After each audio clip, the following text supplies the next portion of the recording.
सो जब हम कोई भी पेपर बनाते हैं, सो उसमें सबसे इंपॉर्टेंट चीज़ क्या होती है? पहला होता है एब्स्ट्रैक्ट, सेकंड होती है इंट्रोडक्शन, जो होता है उसमें वो होता है प्रोबेबली लिटरेचर, जो आजकल थोड़ा ट्रेंडिंग नहीं है क्योंकि उतना ज़्यादा लिटरेचर हम ऐड करते नहीं है, और जो भी ऐड करते हैं मोस्टली हम इंट्रोडक्शन में ही ऐड कर देते हैं। उसके बाद जो अगला सेक्शन होता है वो होता है प्रपोज्ड मेथोडोलॉजी, जो भी हम प्रपोज कर रहे हैं कुछ भी। नेक्स्ट सेक्शन डिफाइन करता है रिजल्ट्स एंड डिस्कशन। जो लास्ट सेक्शन होता है वो होता है conclusion and future scope.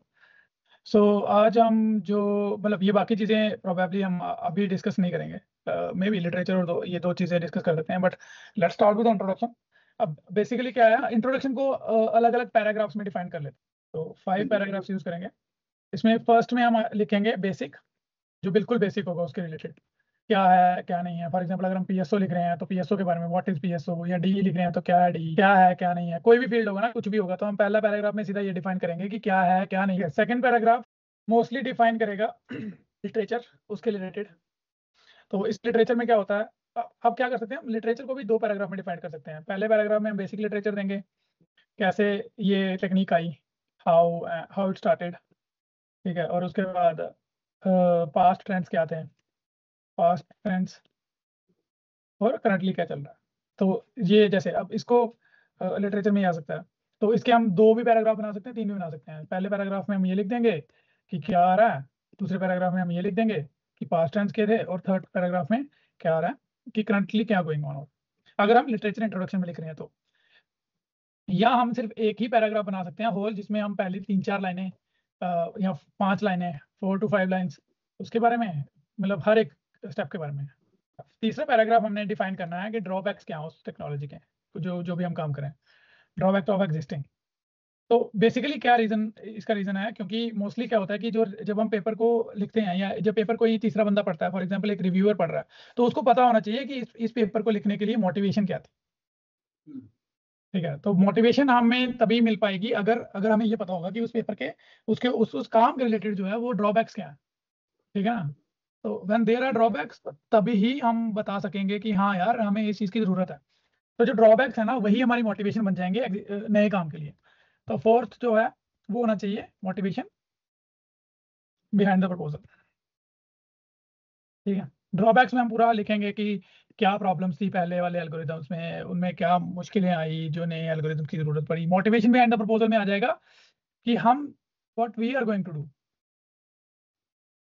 Okay, ठीक है। तो क्या हम क्या चाहते हैं इन नए एल्गोरिदम से, हम कैसे अपने एल्गोरिदम से पुराने एल्गोरिदम्स की मतलब उनकी शॉर्टकमिंग को कैसे रिमूव करेंगे। तो this is how the fourth paragraph should be written, ठीक है। This are all. अब इस फोर्थ पैराग्राफ का के सब पैराग्राफ्स हो सकते हैं, ठीक है। सब पैराग्राफ्स कौन से होंगे? फॉर एग्जांपल फर्स्ट में आ जाएगा कि पहला तो सीधा ही आ जाएगा कि शॉर्टकमिंग्स को कैसे रिमूव करेंगे, how our method is going to remove the shortcomings of the existing, ठीक है। इसमें सब पैराग्राफ 2 आ जाएगा कि अब हमने प्रपोज तो कर दिया नया वाला, ठीक है।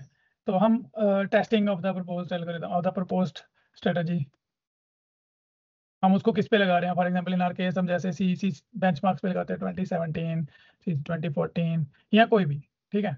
So this is the second thing. Third आ जाएगा कि हमने which algorithms we are using for comparison,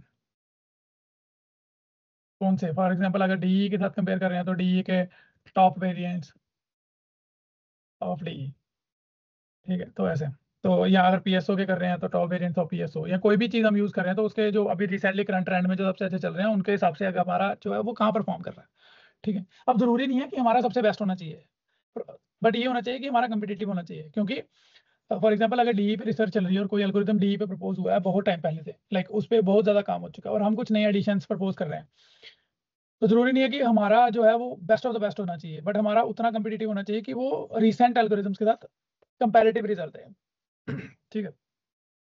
सो अब अगर फोर्थ पैराग्राफ जो आएगा रियल वर्ल्ड एप्लीकेशंस पे लगा के चेक करेंगे, टू चेक कि if our algorithm is better in real life scenarios और नॉट, या कोई भी करंट करंट एप्लीकेशंस या कोई भी एप्लीकेशन जो है इंपॉर्टेंट है उनके लिए हमारा मतलब एल्गोरिथम जो कैसे रिजल्ट है। So this is how how the fourth paragraph should B, और जो फाइनल पैराग्राफ है उसमें होना चाहिए आउटलाइन ऑफ द पेपर, कि पूरा पेपर कैसे डिफाइंड है। ठीक है, अगर हम इस हिसाब से अगर हम पेपर को लिखेंगे, मतलब अगर इंट्रोडक्शन को लिखेंगे तो कोई भी जो है क्या नाम उसका रिव्यूअर इसको रिजेक्ट नहीं कर पाएगा। इसके अलावा हम जो है आउटलाइन ऑफ द पेपर से पहले हाइलाइट्स ऑफ द पेपर को आइटमाइज कर सकते हैं कि हमारे पेपर में क्या, हमारे जो काम है उसका क्या सबसे ज़्यादा इंपॉर्टेंट चीज़ें हैं, वो हम इसको हाईलाइट बुलेट पॉइंट्स में हाईलाइट कर सकते हैं। तो उससे क्या होता है कि क्लैरिटी ऑफ वो आ जाती है कि हाँ भाई जो ये काम कर रहे हैं इनको पता है कि ये कर रहे हैं, क्यों कर रहे हैं वो भी पता है, और इससे क्या इम्प्लीकेशन हो रही हैं, क्या क्या फ़ायदे हो रहे हैं वो भी इनको पता है। अब इसको इन जनरल मैं अपने एक पेपर के साथ दिखा देता हूँ। Here it is.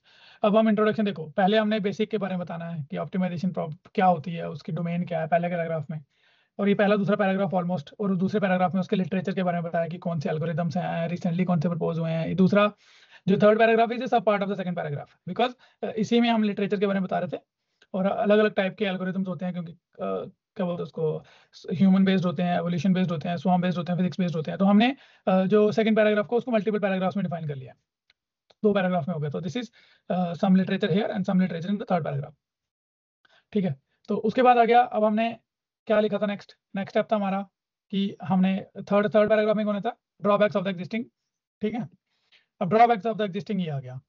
ठीक है, ओवर द ईयर्स बहुत सारी प्रॉब्लम सॉल्व करने के लिए बहुत सारी दिक्कतें आ रही थी, और जिसकी वजह से हमने नई नई हाइब्रिडाइजेशन की जरूरत पड़ी। तो ये थर्ड पैराग्राफ में पूरी चीज़ें हमने बता दी।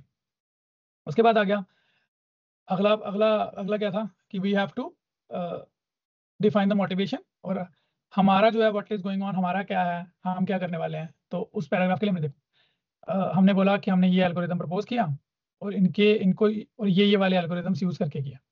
ठीक है, इसके बाद हमने ये चीज़ें अप्लाई करी, और इनके बाद ठीक है, तो ये हमारे इसमें बस एक चीज़ मिसिंग है जो नहीं लिखी गई है, जो होनी चाहिए थी, वो ये थी कि इसमें हमें बताना, वो हमने प्रोबेबली अगले सेक्शंस में लिखा है, but that should be here in the literature, और इस पैराग्राफ में कि क्यों हम ये टेक्निक्स अप्लाई कर रहे हैं।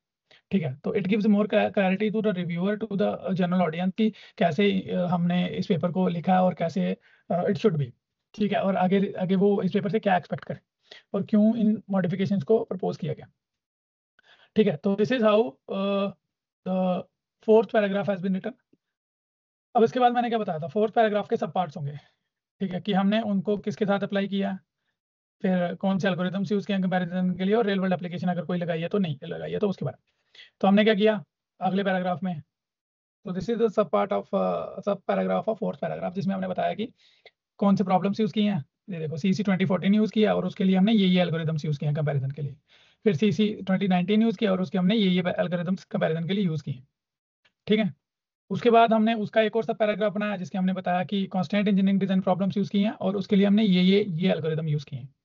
ठीक है, फिर उसके बाद हमने रियल वर्ल्ड बेंचमार्क प्रॉब्लम लगाया, और जिसके लिए हमने यूज किया है proton exchange membrane. So what is this कि हमने बेसिकली जो हमारा फोर्थ पैराग्राफ था और उसके बीच में, सॉरी, फोर्थ पैराग्राफ के बीच में चार पार्ट थे, वो हमने अलग अलग अलग अलग डिफाइन कर दिए। ठीक है, तो this is how it is working. अभी अभी प्रोबेबली तुम्हें कम समझ आएगा, but when you start writing paper in your own language तो तुम्हें समझ आएगा कि how it should it is.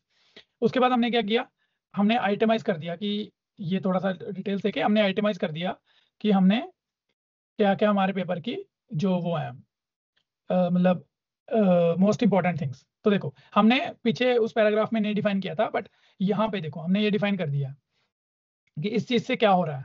ठीक है, कि कौन सी चीज़ से क्या क्या चीज़ हो रही है, कौन सी किस चीज़ के लिए क्या फायदे की जरूरत पड़ती है। देखो अब जब हमने डायनामिक इटरेटिव डिवीजन यूज़ किया, जो हेल्प करता है एक्सप्लोरेशन में, हमने मल्टी पॉपुलेशन अडेप्टेशन लिया सेकेंड हाफ में, अब इसका जो हेल्प करता है एक्सप्लोरेशन में।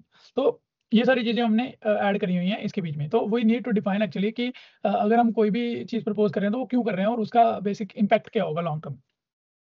तो देखो अब यहाँ पे आइटमाइजेशन खत्म हुई।